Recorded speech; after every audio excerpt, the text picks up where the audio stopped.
जय हिंद। तो चलिए आज के इस वीडियो में जो है हम मैट्रिक क्लास का क्वेश्चन बैंक का सॉल्यूशन आगे बढ़ाते हैं। आप यदि पिछला वीडियो नहीं देखे हैं तो आप उसको भी जाकर देख लीजिएगा, प्लेलिस्ट बना हुआ है तो वहाँ से आप सारा देख सकते हैं। बहुत ही अच्छा तरीका से किया हुआ है तो आपको समझ में आ जाएगा। इस वीडियो को भी जो है आप एकदम अच्छा से देखिए ताकि आपको अच्छे से समझ में आए, और जो भी डाउट यदि रह जाता है तो आप कमेंट करके पूछ सकते हैं, कोई दिक्कत बड़ी बात नहीं है। और क्वेश्चन बैंक बहुत इंपॉर्टेंट है, इसलिए इसको देखना और पढ़ना बनाना जरूरी है। तो चलिए हम जो है आज के इस वीडियो को स्टार्ट करते हैं। यदि चैनल पे कोई नए आए हैं तो इसको जो है सब्सक्राइब करके बेल आइकन ऑन कर लीजिएगा ताकि आपको ऐसे ही और भी वीडियो आसानी से मिलता रहे। बेल आइकन ऑन कर लीजिएगा ताकि जब भी वीडियो डलाएगा तो आपको नोटिफिकेशन मिल जाएगा। क्वेश्चन आपके सामने पहला क्या है कि यदि बिंदु इतना इतना इतना संरेख है तो निम्नलिखित में से कौन सा सत्य है। तो संरेख है, इसका मतलब क्या हो गया, ध्यान रखिएगा। जब भी संरेख वाला कंडीशन दे दे तो इसका मतलब होता है कि एरिया ऑफ जो ट्रिंगल होता है वो 0 के बराबर होता है, यानी त्रिभुज का क्षेत्रफल 0 के बराबर होता है। अब त्रिभुज का क्षेत्रफल का फॉर्मूला जो है हम ये देखें कि बहुत सारे बच्चे को याद नहीं रह पाता है इतना बड़ा होने की वजह से। तो इसके याद रखने के लिए एक सिंपल सा जो है हम आपको ट्रिक बताते हैं, उसको ज़रा समझिएगा। उसको क्या समझना है, उसको समझिए ये कि जैसे कि ये हमारे पास त्रिभुज है, ठीक है। तो ये हमारे पास बिंदु ए है, बिंदु बी, बिंदु सी।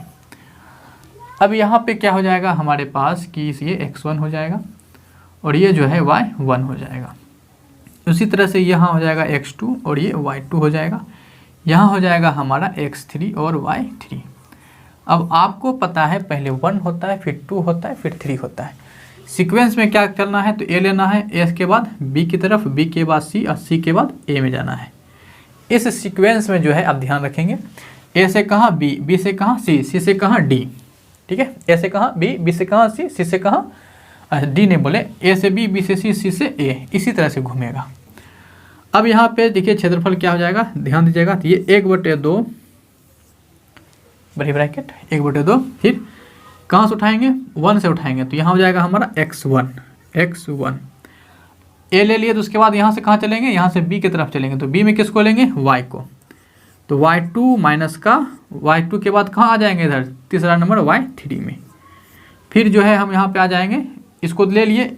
अब दूसरा बिंदु x2, तो प्लस का x2 के बाद कहाँ आ जाएंगे y3 में, फिर माइनस यहाँ के बाद कहाँ जाएंगे 1 के तरफ y1, फिर प्लस x2 ले लिए। अब क्या लेंगे x3, जैसे x3 लिए तो यहाँ से कहाँ बढ़ेंगे, ऊपर बढ़ेंगे यानी कि y1 माइनस कहाँ बढ़ेंगे उसके बाद y2 की तरफ, तो y2।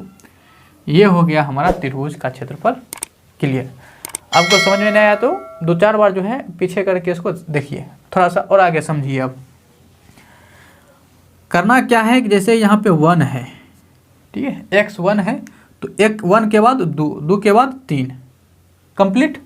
फिर यहाँ x1 हो गया, अब x2 से शुरू करेंगे। जैसे यहाँ 2 लिए तो यहाँ क्या आ गया 3 हो गया, फिर 3 के बाद 1, 3 के बाद क्या आएगा 1 आएगा, तो इसलिए 3 के बाद 1 आ जाएगा।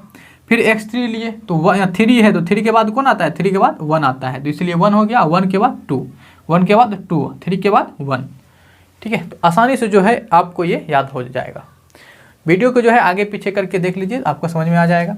अब यही जो है कहाँ पे दिया हुआ है उसको आप खोज लीजिए। जो पहला ऑप्शन है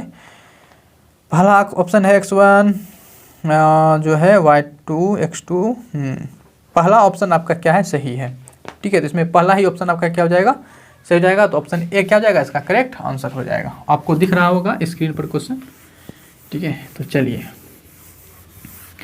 आगे बढ़ा जाए। आगे देखिए क्या है क्वेश्चन कर रहा है कि यदि 4 tan थीटा बराबर 4 तो थीटा का मान क्या होगा। थीटा का मान क्या होगा, 4 tan थीटा बराबर क्या है 4 है, ठीक है क्लियर। तो ये 4 से 4 क्या हो गया, कैंसिल आउट, इधर क्या आ गया 1, तो tan थीटा बराबर कितना हो गया 1 हो गया।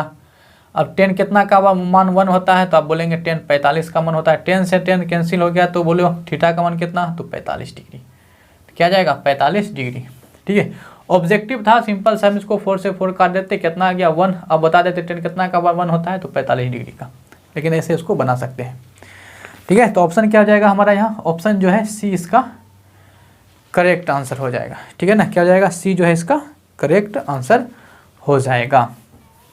चलिए आगे बढ़िए, समझ में आया, समझ में आ गया होगा। टेबल जो है आपको याद होना चाहिए, टेबल याद करना पड़ेगा। 0 degree, 30 degree, 45 degree, 60 degree, 90 degree, ये सब। और इसके ऊपर हम ट्रिक भी बना चुके हैं, तो आप उसको भी देख सकते हैं। चलिए क्वेश्चन क्या दे रखा है कि कोसेक थीटा बराबर 17/8, ठीक है। कोसेक थीटा बराबर 17/8 और कोसेक थीटा बराबर होता फॉर्मूला क्या है, तो आप बोलेंगे ये कर्ण बटे लंब होता है, साइन का उल्टा है ना, कर्ण बटे लंब। तो टेन थीटा क्या होगा, टेन थीटा क्या होगा, टेन थीटा क्या होगा। यदि ट्रिपलेट याद है तो फिर जो है आराम से बन जाएगा।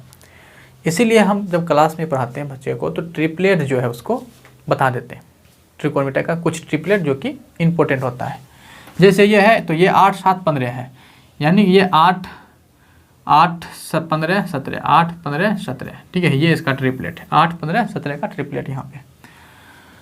तो यह टेन थीटा क्या होता है, तो टेन थीटा होता है लंब अब बटे का आधार, लंब बटे का आधार। तो लंब कितना है यहाँ पे दिया हुआ है 8 है, आधार कितना हो जाएगा 15, तो 8/15, ठीक है। 8/15 जो कि ऑप्शन जो है बी में आपको यहाँ देखने को मिल जाएगा। अब बोलिएगा हमको ट्रिपलेट याद नहीं है तो हम कैसे बनाएंगे।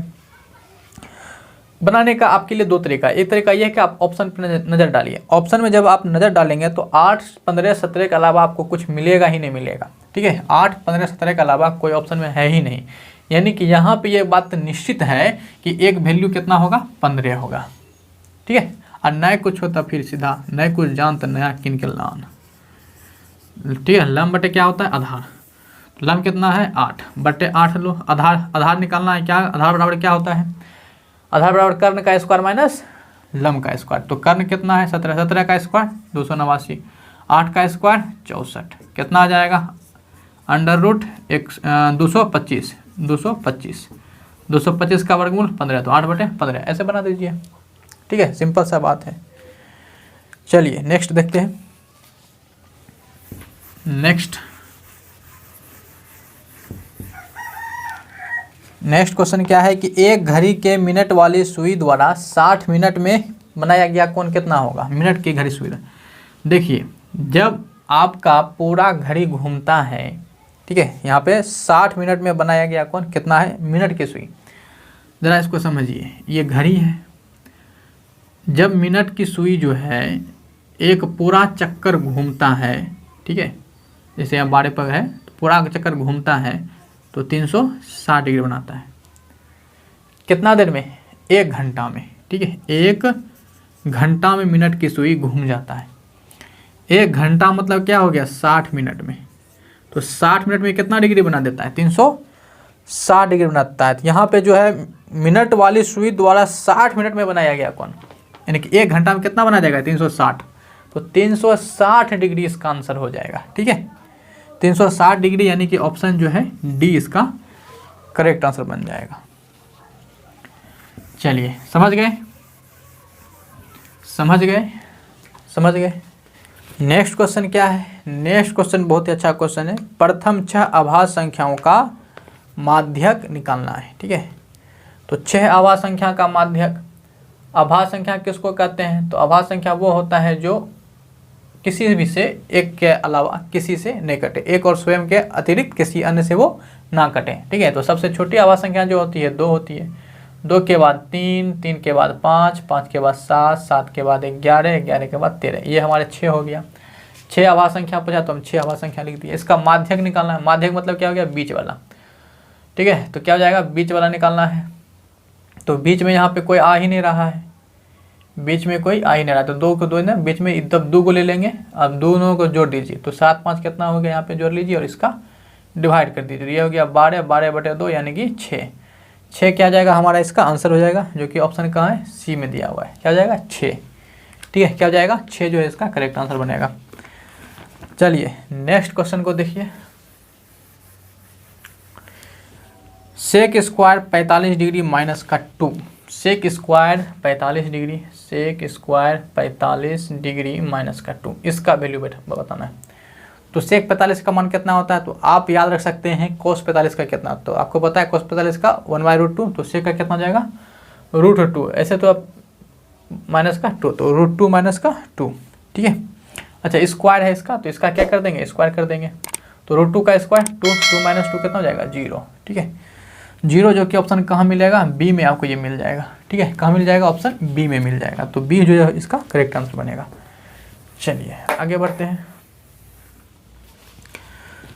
क्वेश्चन क्या है कि दो न्यायसंगत सिक्के उछाले जाते हैं तो दो शीर्ष चित्त आने की प्रायिकता क्या है, ठीक है। दो न्यायसंगत, दो गो सिक्का को उछाला जाता है, उसके बाद दो चित्त आने की प्रायिकता, ठीक है, क्या होगी समझिए। दो सिक्का को उछाला गया, दो सिक्का, जब दो सिक्का को उछाला जाता है, जब दो सिक्का को उछाला जाता है तो क्या होता है, क्या होता है, क्या सब यहाँ पे आपके पास संभावना बनता है। हो सकता है कि पहला पे हेड और दूसरा पर भी हेड आए, या ये हो सकता है पहला पे हेड दूसरा पे टेल आए, या ये हो सकता है कि पहला पे टेल और दूसरा पे हेड आए, या ये हो सकता है कि दोनों पे ही टेल ही आ जाए, ठीक है, यही संभावना हो सकता है।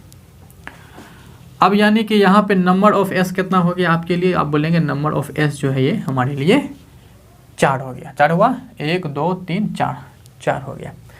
अब कह रहा है कि दो चित्त आने की प्रायिकता, ठीक है, दो चित्त आने की प्रायिकता। तो जो हमसे ये कह रहा है कि दो चित्त आने की प्रायिकता यानी कि दो हेड होने की प्रोबेबिलिटी क्या होगा, तो यहाँ पे क्या हेड है, एगो हेड है, और कहीं पे हेड है नहीं, यहाँ एक ही हेड आ सकता है, दो तो आ नहीं सकता है, ठीक है। तो यहाँ क्या हो जाएगा, एक हो जाएगा, टोटल संख्या कितना है 4, तो दो चित्त आने की प्रायिकता कितना है कि 1/4, ठीक है। दो चित्त क्या हुआ है यहाँ पे, दो चित्त मतलब हेड, तो दो चित्त कहाँ पे आपको दिख रहा है, केवल एक ही जगह आप दिख रहा है, तो वो ऊपर हो गया। हाँ टोटल कितना है 4, तो 1/4, 1/4 का मतलब क्या हो गया, ऑप्शन डी, ठीक है। कहाँ मिलेगा, ऑप्शन डी में मिलेगा, ठीक है, ये हो जाएगा। यदि दो टेल बोलता तो भी 1/4, लेकिन ये कहता कि हेड आने की प्रायिकता, तो फिर यहाँ पे हेड को हम गिन लेते, प्रायिकता पढ़े होंगे आप, ठीक है। चलिए आगे बढ़ते हैं। आगे क्या है क्वेश्चन जरा देखिए। त्रिकोणमिति से है 2 × 1 - sin स्क्वायर, 2 × 1 - sin का स्क्वायर ए अब बटे का कोस स्क्वायर ए, बताइए क्या होगा, तो सीधा 2 हो जाएगा, ठीक है। लेकिन कैसे उसको समझिए। 2 हो गया, 1 - sin स्क्वायर, 1 - sin स्क्वायर क्या होता है, बोलेंगे आप कोस स्क्वायर ए हो जाएगा, और नीचा में क्या है कोस स्क्वायर ए है, तो ये दोनों खत्म, बचा कितना 2, ठीक है। तो आंसर क्या जाएगा हमारा 2, जो कि ऑप्शन सी में दिया हुआ है, क्या जाएगा ऑप्शन सी जो है इसका करेक्ट आंसर हो जाएगा, ठीक है। फार्मूला जो है आपको ध्यान में होना चाहिए, बस आराम से बन जाएगा। चलिए फिर से आ गया है प्रायिकता का क्वेश्चन। दो पासे एक साथ उछाले गए तो दोनों पर एक ही संख्या आने की प्रायिकता क्या है। जब दो पासे को उछाला जाता है तो कुल संभावना कितनी बनती है 36, ठीक है। दो पासा को उछाला गया, जब दो पासा को उछाला जाता है तो हमारे पास कुल संभावना कितनी बनती है 36, ठीक है।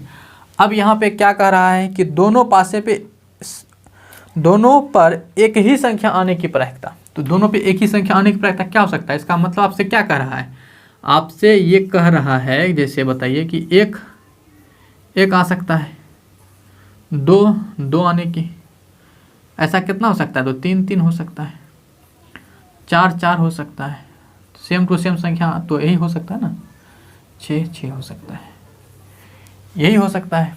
तो इस तरह से हमारे पास यहाँ पे जो है ये हमारे पास घटना है, तो नंबर ऑफ हमारे पास ये घटना कितना हो गया 1 2 3 4 5 6, तो 6 हो गया, ठीक है। सेम टू सेम संख्या आने की, और कोई है और कोई नहीं हो सकता, तो टोटल हमारे पास जो ना प्रायिकता हो गया वो क्या हो गया, ऐसी संभावना कितनी है 6, और टोटल कितना होता है 36, तो 6/36 का मतलब क्या है 1/6, तो 1/6 जो कि ऑप्शन नंबर कहाँ मिलेगा सी में मिल जाएगा, ठीक है। क्या मिल जाएगा सी में मिल जाएगा, तो ये हो जाएगा हमारा 2 पासे, ठीक है। तो ऑप्शन क्या हो जाएगा सी जो है इसका करेक्ट आंसर बन जाएगा। चलिए नेक्स्ट क्वेश्चन को समझिए। इसको जो है आप इतना हम आपको समझाने के लिए बोले, जैसे कि आपको बोला दोनों पे सेम संख्या आना है, तो जब आप पढ़ते हैं तो उसमें पता होता है जब दोनों पे सेम आता है तो वो 6 होगा, और टोटल 36 होता है, तो 6/36 यानी कि 1/6, ठीक है। ऐसे आप इसको बना सकते थे, बहुत सिंपल सी इस तरह से इसको बना सकते थे। चलिए नेक्स्ट क्वेश्चन को देखा जाए। क्वेश्चन क्या है, थीटा बराबर 90 डिग्री, थीटा बराबर 90 डिग्री, तो साइन माइनस कोस, यानी कि साइन थीटा माइनस का कोस थीटा बताइए कितना होगा। तो चलिए मान बैठा लीजिए, सिंपल सा क्या करना है, मान को बैठा लेना है। तो साइन 90, थीटा की जगह कितना बैठाइएगा 90, माइनस कोस 90, साइन 90 का मान 1, कोस 90 का मान 0, तो 0 माइनस 1 1, तो 1 क्या हो जाएगा इसका आंसर, जो कि कहाँ है बी में।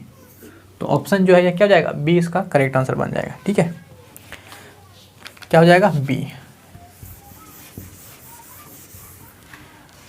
चलिए नेक्स्ट क्वेश्चन को देखा जाए।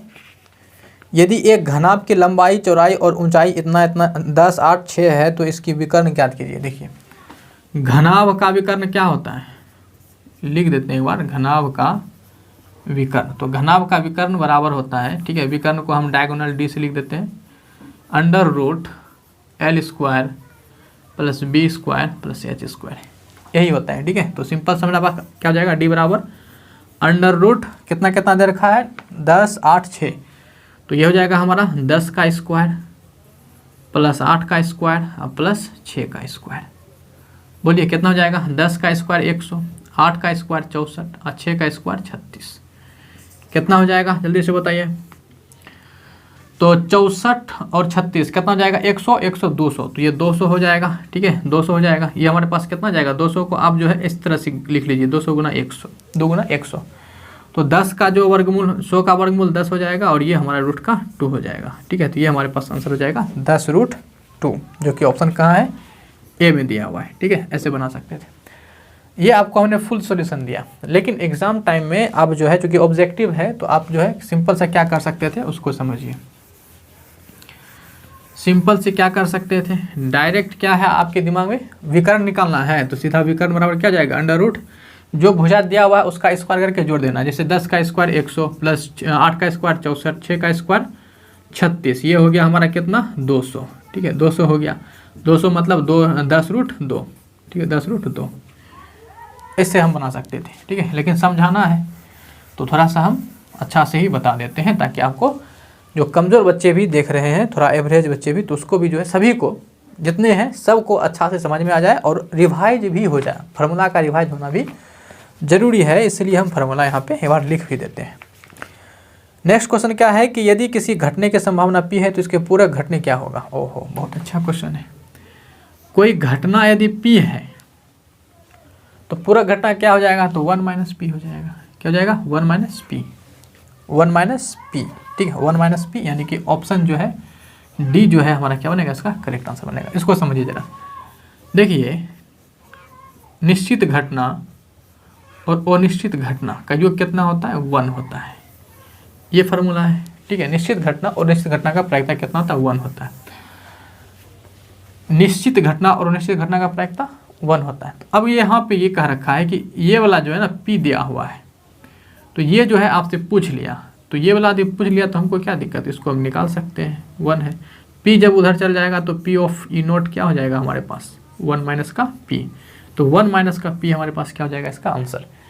ये वाला सूत्र से आपको याद भी होगा। ठीक है, तो क्या हो जाएगा ऑप्शन हमारा, यहाँ पे देख लीजिए 1 - P, ऑप्शन डी में जो है ये करेक्ट हो जाएगा। ठीक है, प्रायिकता से देखिए क्वेश्चन अच्छे खासे पूछे जाते हैं, तो प्रायिकता पे ध्यान देना है। बहुत छोटा चैप्टर है लेकिन बहुत ही लाजवाब है। चलिए नेक्स्ट क्वेश्चन क्या कह रहा है कि आंकड़े इतना का परिसर क्या होगा। क्या पूछा है, परिसर यानी कि रेंज। परिसर या रेंज एक ही बात है। अब यहाँ पे इसमें क्या करना है आपको कि सबसे बड़ी संख्या खोजिए। ठीक है, क्या खोजिए, बड़ी संख्या। बड़ी संख्या में से जो है सबसे छोटी संख्या जो होगा, सबसे छोटी, उस सबसे छोटी संख्या को माइनस कर दीजिए, घटा दीजिए। तो यहाँ जो आपके पास सबसे बड़ी संख्या है 81 है। क्या हो जाएगा, 81, और जो सबसे छोटी संख्या हो जाएगा 12 से कोई कम है नहीं, 12 हो जाएगा। तो 81 में से आप 12 को घटा दीजिए तो कितना बच जाएगा ये आपका, तो ये हो जाएगा हमारे पास 69। ठीक है, जो कि ऑप्शन कहाँ पे है, डी में है। तो ऑप्शन जो है हमारा क्या हो जाएगा, डी। तो परिसर निकालने के लिए हमारे पास क्या है, बड़ी संख्या माइनस छोटी संख्या। ठीक है, यही इसे ही हम परिसर निकालते हैं। चलिए आगे क्वेश्चन देखिए। वीडियो लंबा तो नहीं हो रहा है।